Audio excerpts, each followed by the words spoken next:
On a bright July morning like this, there's nothing I like better than to slip downstairs, go straight outside, and not do any gardening, but just soak up that sun and the light. And the early morning light has that combination of delicacy, almost fragility, and yet energy. And that sets you up for the whole day. Now, you may have noticed that there's some sort of sporting event going on at the moment. And tonight, Rachel, Jo and Carol will all be in London. Rachel is at the Olympic Park, looking at how this once blighted post-industrial landscape has been transformed. This is what gardens can be in the future. Exciting, colourful, based on planting, but also very sustainable.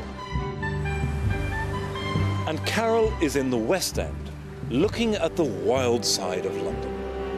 It must turn everybody on who comes up here. It does. The general public, it's fantastic, and they don't actually realise that these are wildflowers.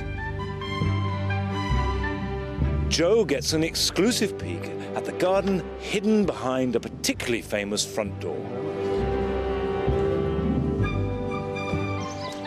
And I'll be here in the garden at Longmeadow. I'm going to be harvesting my blackcurrants, making my own plant feed, and sowing some winter veg.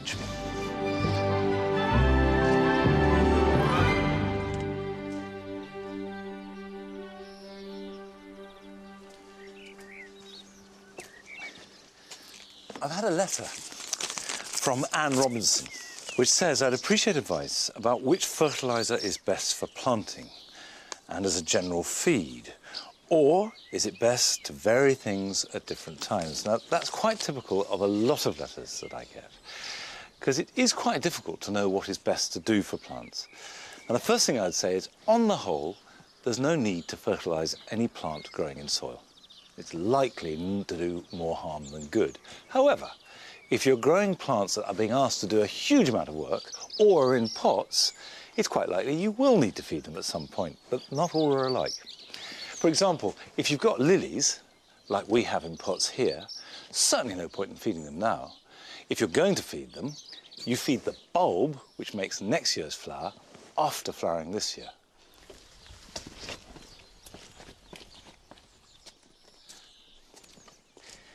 I planted up these 4 large pots in a dual garden earlier on in the summer. Now, I put in lots of garden compost, which should provide the necessary feed. But if I'd used ordinary compost, I'd have to feed them regularly, because it's asking too much to have this much colour coming from this much compost. Now, the kind of feed I need to provide is that which will promote flowering and not foliage growth. And that's what comes down to the ratio of the fertiliser. So if I have a general purpose feed, you'll see there NPK 444. Now, NPK stands for nitrogen, phosphorus and potassium. And you need all 3 for the plant. But it's the ratio of all 3 that's really significant. Now, this is a general purpose fertiliser, so it's 444, i.e. equal. But if I just want to have flowers, I don't need much nitrogen at all, because nitrogen promotes green lushy growth. So if I have a tomato feed, NPK 6, 3, 10, very different ratio. The potassium, which is encouraging flower and fruit development, is really high. That's 10. And that's what you need to encourage any plant that's producing lots of flowers or you want fruit from it. In fact, as a general rule, if you use a general purpose tomato feed on any flowering or fruiting plant in a container, you won't go far wrong. However, you can make your own. It's very easy, costs nothing, and it's very effective.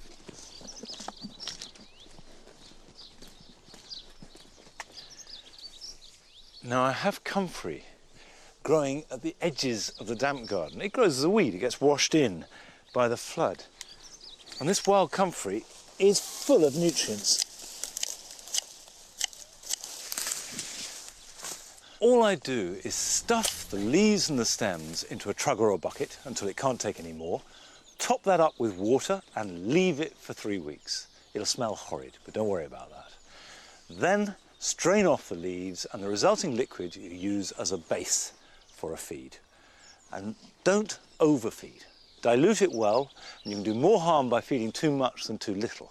So just a little bit of feed once a week or once a fortnight will do all that's needed. If you haven't got comfrey, you can also use nettles. Nettles make a really good feed, and you do it exactly the same way. Now, as gardeners, we try and keep everything going for as long as possible, but we have to work with the weather we're given. There's just nothing we can do about it but adapt. But if you're putting on a big event, you've got to get it right on the day, and few events are bigger than the Olympics.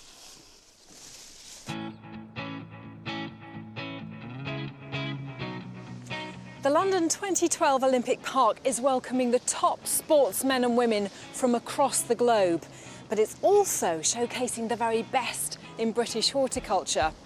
This 250-hectare site, much of which was an industrial wasteland, has been absolutely transformed into the largest urban park created in this country for 150 years. This landscape along the River Lee in East London has been cleansed, creating ribbons of colourful planting which weave throughout the site.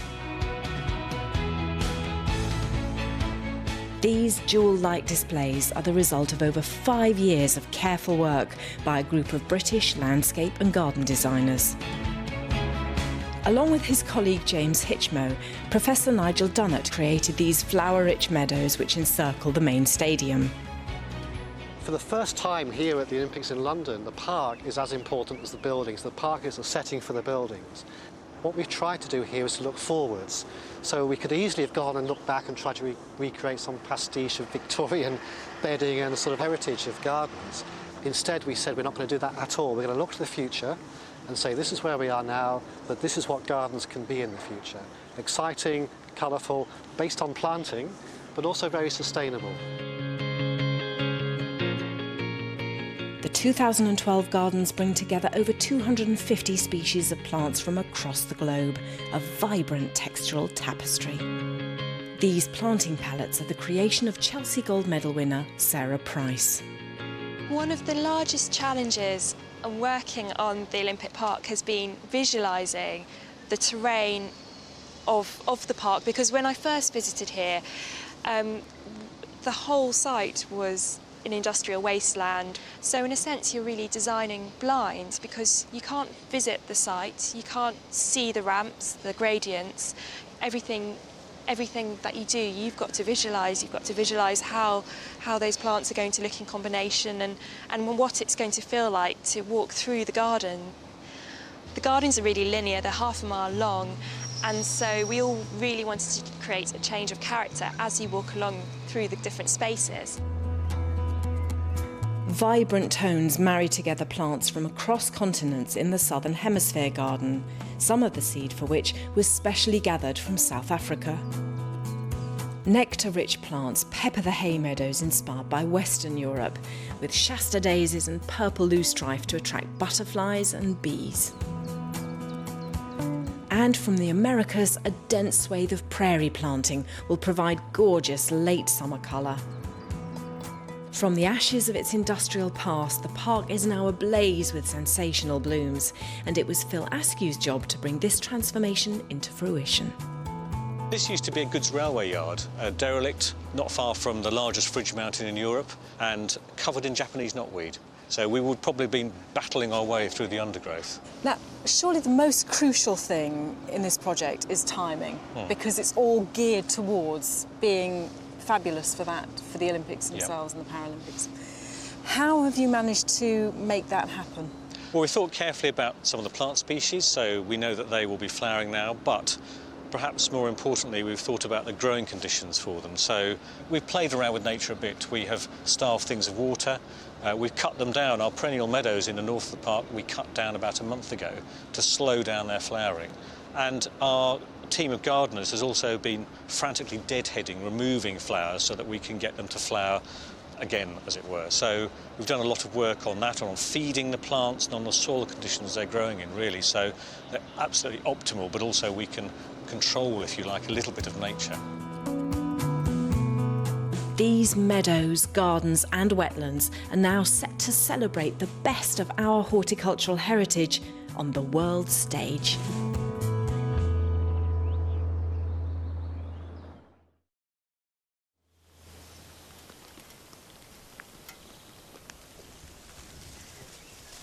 Well, it wouldn't be summer if it didn't start to rain, would it?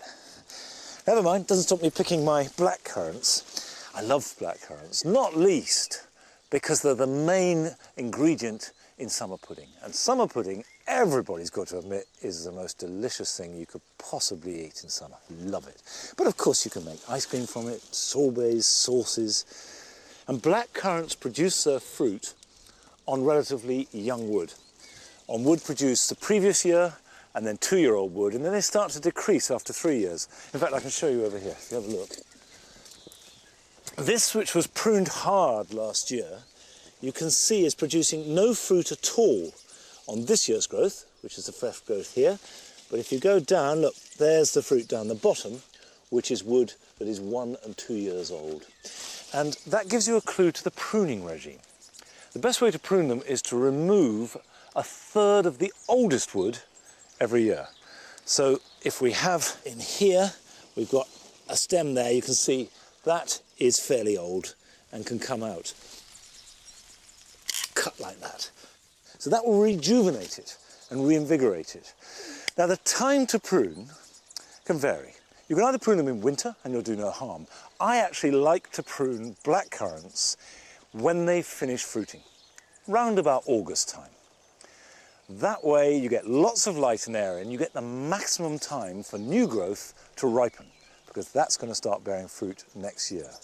So I do all my blackcurrant pruning sort of in the next few weeks, after I've picked the last of the berries. Now, of course, I'm growing fruit in a fruit cage, in a very carefully controlled environment, pruning them for maximum productivity. But Carol has been to the streets of London, finding plants that will grow whatever the circumstances, and often against considerable odds.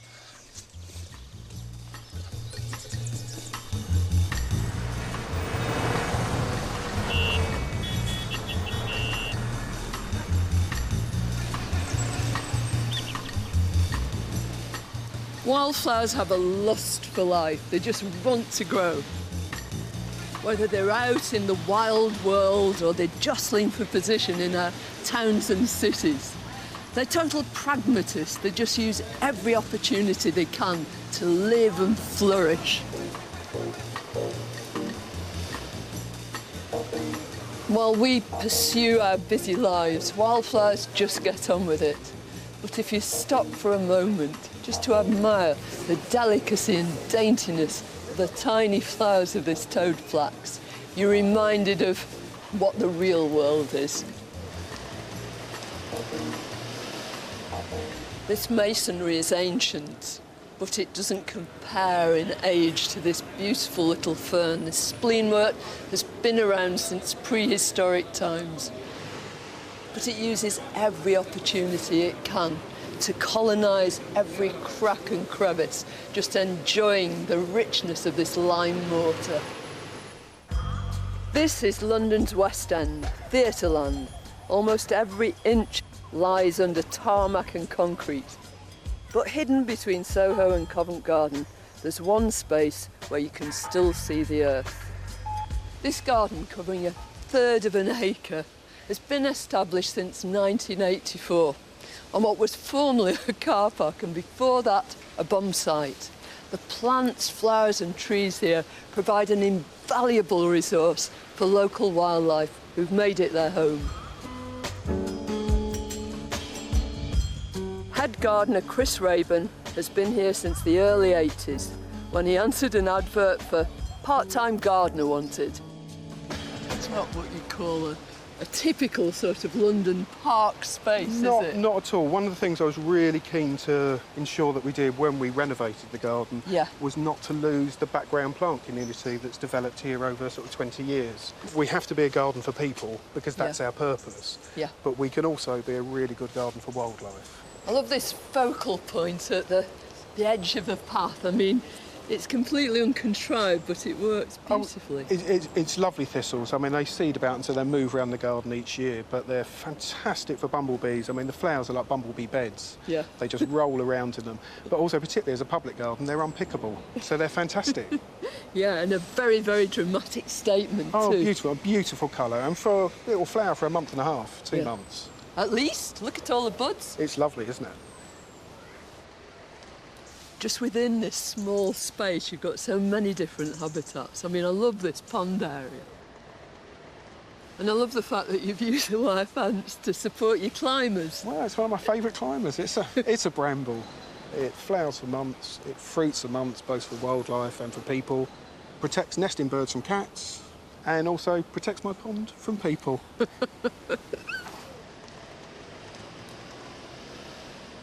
I think this combination of nettles with this very sophisticated Arundo Donax variegata, this gorgeous tall grass, typifies really the whole philosophy of the garden. It's this wonderful combination of accepting plants that are hugely important to wildlife, wildflowers, weeds, and combining them with these highly ornamental plants that make the whole garden work. Wildflowers find their way into our cities in a myriad of ways. Away from the densely populated streets of London's West End, perched above the River Thames, a meadow of wildflowers has been introduced onto the roof of the Queen Elizabeth Hall.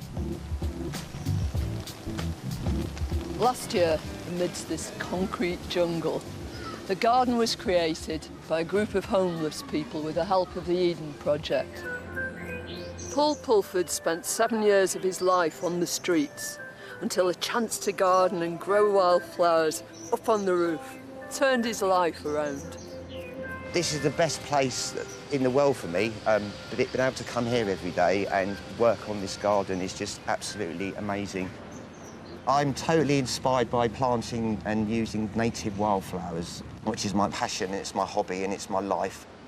It's very strange though, isn't it, this preconception that people have that, you know, gardens must be full of very cultivated plants. But you just demonstrate here that's not true. No, it's not true. I mean, a lot of these plants here, people are digging out of their lawns and, you know, cutting them down in the hedge banks as weeds. I tell you what, if there were dahlias and roses in the middle of that, you'd sling them out, wouldn't you? They'd be straight out. They'd be straight onto the compost heap. Everything here is either a food or it's a medicine. Yeah. And our ancestors would have known about this. And that's what really sort of turns me on with native plants. It must turn everybody on who comes up here. It does. The general public, it's fantastic. Lots of them come up here with their children and they don't actually realise that these are wildflowers. To be in this garden now, I'm actually at the pinnacle in my life. I think if Monet was alive today, then he'd be out here with his easel and he'd be painting it. I'm sure Paul is right about the healing power of this place. The wildflower meadow and the surrounding garden have proved to be a sanctuary, not just for plants, flowers, creatures, but also for the people who care for it.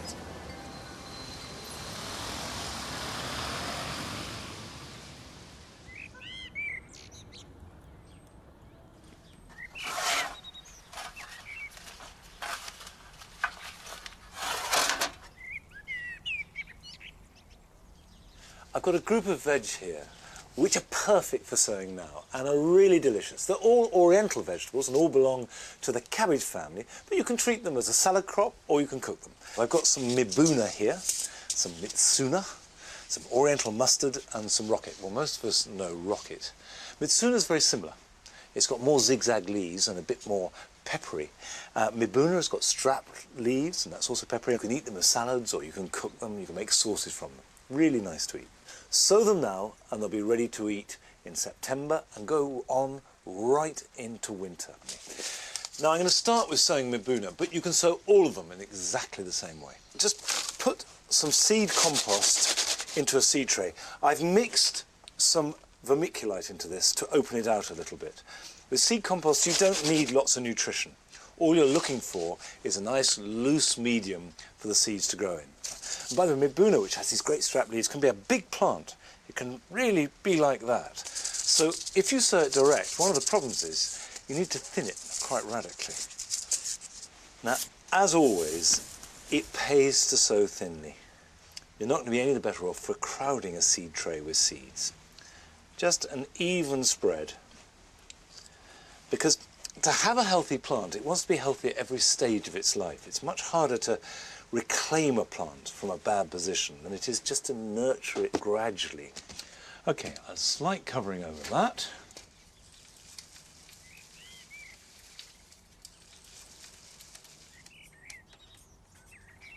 Now the other way of sowing seed, which is slightly more time consuming but actually skips a phase, is to sow them directly into plugs.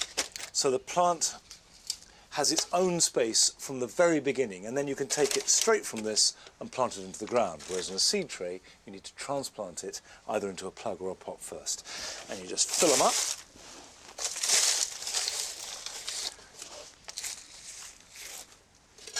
Clean that off.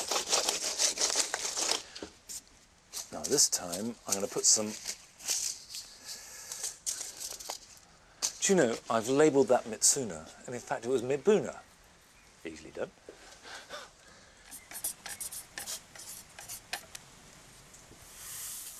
Right, now Mitsuna. You don't need a greenhouse to raise veg at this time of year. You can sow them direct if you want, and then thin them, and just put them outside. And the beauty is you've got enough warmth in the days for them to germinate, but enough coolness at night, so when they get planted out, they're not going to bolt.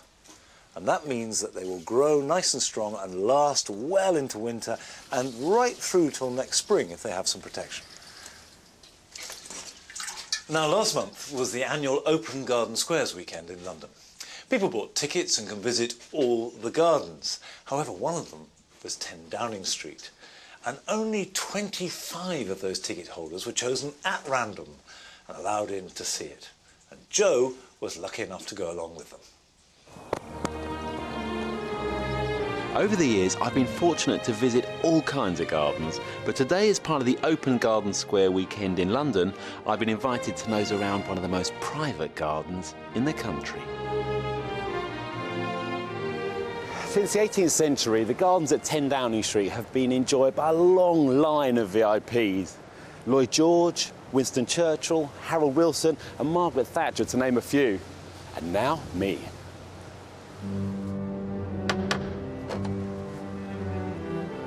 Behind this famous door, the garden at 10 Downing Street has been used as a world stage to announce peace treaties, coalitions, and it's even hosted the odd tea party and barbecue. But what's it really like? Wow, well, it's much bigger than I thought it was going to be. Remember, it's a London garden, and it's surprisingly welcoming and inviting. Have a little look around.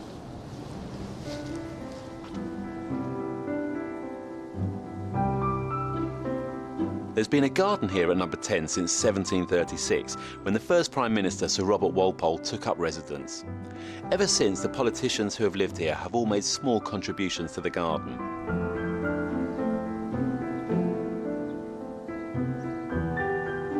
To find out more, I caught up with gardener Will Tremorian, who's been helping to keep the garden here at number 10 in tip-top shape. Hi there, Will. Hey, John. See you tying in the roses on a gusty day like this. Very gusty. Yeah. It smells amazing around here. These roses are gorgeous. These are Margaret Thatcher's roses. Okay. The ropes and the climbers are John Major's contribution.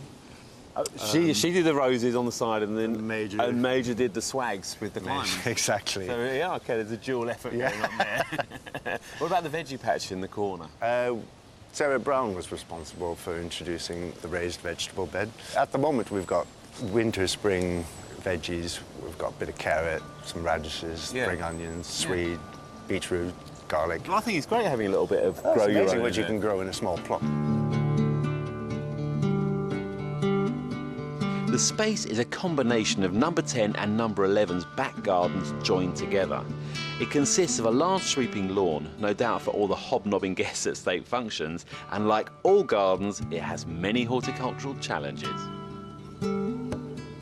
We've got a very clay, sort of on the acid side in one part of the garden. Where we're standing here is quite a sandy soil. This part of the garden cooks in the summertime, whereas The other end of the garden stays quite shady, moist and cool. So it's a microclimate, definitely, and it gives us a wider variety of plants to play with. What are the challenges of a garden like this? Well, I think the main challenge is the surrounding London plane trees. Although they're great at clearing up pollution, they're also equally as great as making pollution.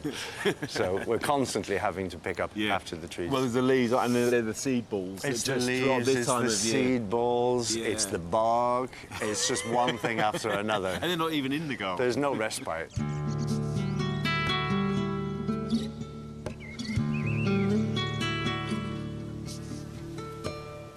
We've introduced a lot of habitats for various insects and wildlife. We've got bee boxes, we've got bird boxes. You've got a pond as well? We've got the pond. We've got areas in the garden that we don't keep pristine, otherwise it won't be wildlife friendly. We've got finches, blue tits, robins, woodpecker. It's amazing, isn't it? In the middle of Westminster, if you create the right environment, things will just turn up.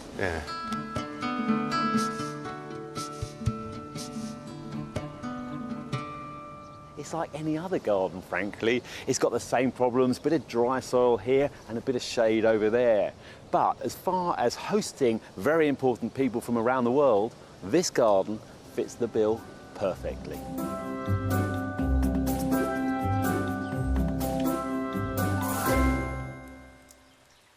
It's always fascinating to peek over any garden fence, and all the more so if it belongs to the Prime Minister. But if you're staying in your own garden, here are some things to be getting on with. When you get erratic temperatures and uneven moisture levels, it's very common for the beet family to bolt. That includes chard and beetroot.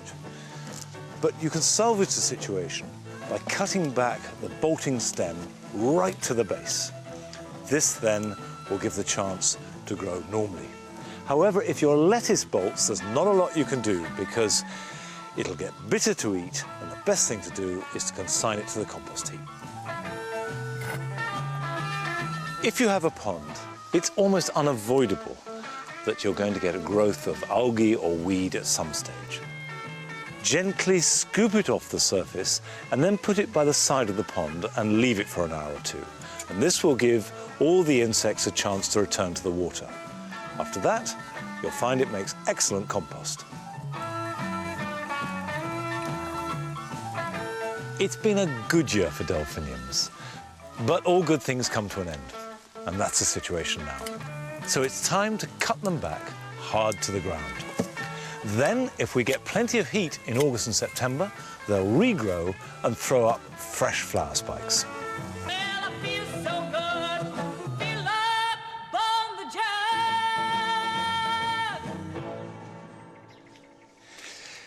Well, that's it for this week. Bye-bye.